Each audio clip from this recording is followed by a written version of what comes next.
Hey guys, welcome back to the Talent Show. In this spoiler-filled review, we're going to be tackling James Gunn's 2025 film Superman, probably the most comic book accurate Superman I think I've ever seen. And by that I mean it feels like an actual comic book, like you're flipping through the pages of a comic. If you ever read a comic book, usually you jump in right in the middle of the action. It doesn't feel like the beginning of the story unless you're picking up the first issue of that run. And the movie, to its detriment, and to it's probably the goodness of the movie, we don't go over the whole origin story. It's a very bold move by James Gunn. I think it's the correct move.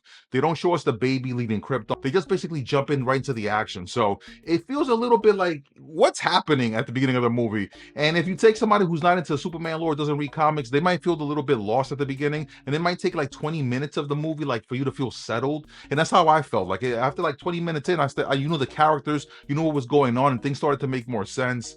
Now, when it comes to the story of this movie, it's very comic book accurate also, because you have a villain in Lex Luthor who's doing the most zany, like outrageous things. Instead of like using money and power and to sway people, he's using portals, and he's playing like three-dimensional chess against a Superman. That this Superman character in this particular movie is not the brightest Superman. Like Superman doesn't seem to care about like the motives of some people. Sometimes like this guy shows up and he's beating him up, and he doesn't even wonder, hey, where's this guy from? Why is he doing this? Like, he's a very simple Superman. You can tell that he was raised by simple people, right? And that's good, because that speaks to the wholesome and the Boy Scout aspect of the character. So yeah, the story was very comic book accurate, I would say, to the detriment and to the goodness of this movie. It was a very James Gunn take on these characters. Like the guy who plays Superman, like I can't remember his name, which is bad, but it just really shows you that he picked people who can basically hide behind these characters. And I didn't know Henry Cavill's name when he was playing Superman either at the beginning. I think the same might be true of this actor. If they get another Superman movie with him, that over time we'll get more familiar with him, and will become more familiar to us. But yeah, he kind of basically just hid behind the character of Superman, which is awesome, because when I saw him, I just saw Superman. I didn't see, place famous actor's face on Superman's body. And the actor who played Lois Lane, like, she did an awesome job. James Gunn's take on Jimmy is very contemporary, but the way that I don't know, all the women besides Lois Lane, I feel like they could have been more fleshed out.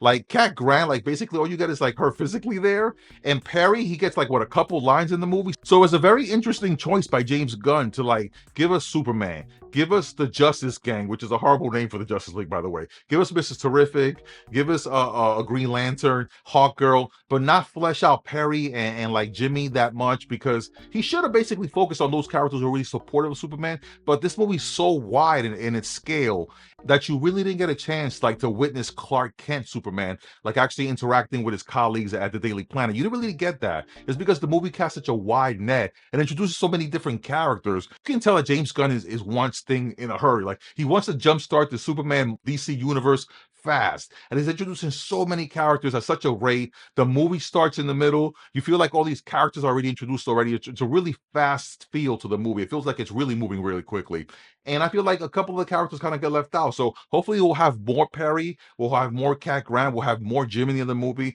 and we'll get to know these characters more and the people around Superman's life. Like I feel like you got to know Crypto the dog, which I think they did a great job with the dog, by the way, more than the actual characters in Superman's life, because they just got that much more screen time. And speaking of screen time, Mr. Terrific, he steals every scene he's in. Like that's the most comic book accurate Mr. Terrific, aside from the Justice League. That actor, he steals every scene that he's in. Kudos to him. We also got Guy Gardner, Green Lantern. I feel like the actor, he really nailed that Guy Gardner edginess, that a-holeness, that Guy Gardner, that bold cut. Like it was like right out of the comic book, honestly. And the special effects, everything felt really polished. For example, when Christopher Reeve Superman came out back in the day, like just the flying aspect of it was so like wondrous and awe. But now, like you saw like a dog flying around, right? And you saw all these crazy special effects taking place, and it was like you kind of forget about it. Like, and it was done so seamlessly, to James Gunn's credit, that the special effects look so polished in this movie. And the movie as a whole feels very polished and put together, but it does feel like it's always running to get somewhere, but it doesn't really know where it's running to get all the time. There was also a choice by James Gunn to make this a very like earthly, like grounded Superman. He's not like God level Superman. Like we've seen some Superman stories in the comics where like he moves the sun, like like crazy powerful Superman. This Superman can get beaten. Is a very like, I think, vulnerable Superman in a sense.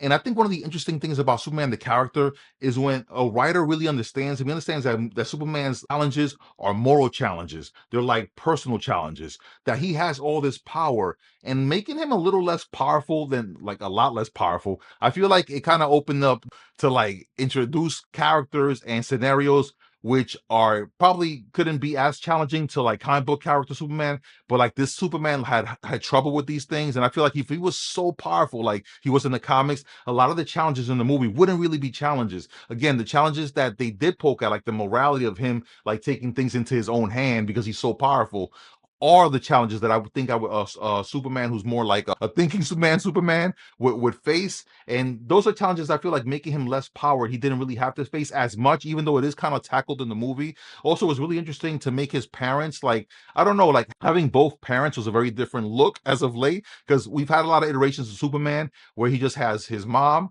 or his dad has passed away, and obviously both parents in some iterations as well. So he did have that balance, and they made his parents like more simple than I thought they would. Like Superman's parents are always like good people who like obviously raise a good boy who becomes a the Boy Scout. But these parents, they felt very kind of like, I don't know, they felt like very simple, and that's fine.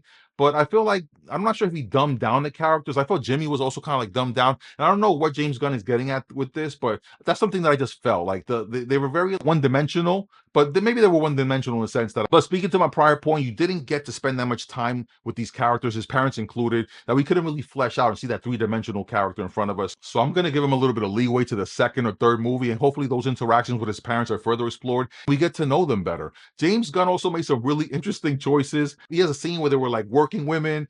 He had Jimmy like getting all these pictures, like I don't know, like James Gunn sometimes like he just can't get out of his own way, I feel. And you see it like when he's just left to his own devices, you get like Brightburn, right? You get movies like that. So I feel like sometimes he just can't get out of his own way.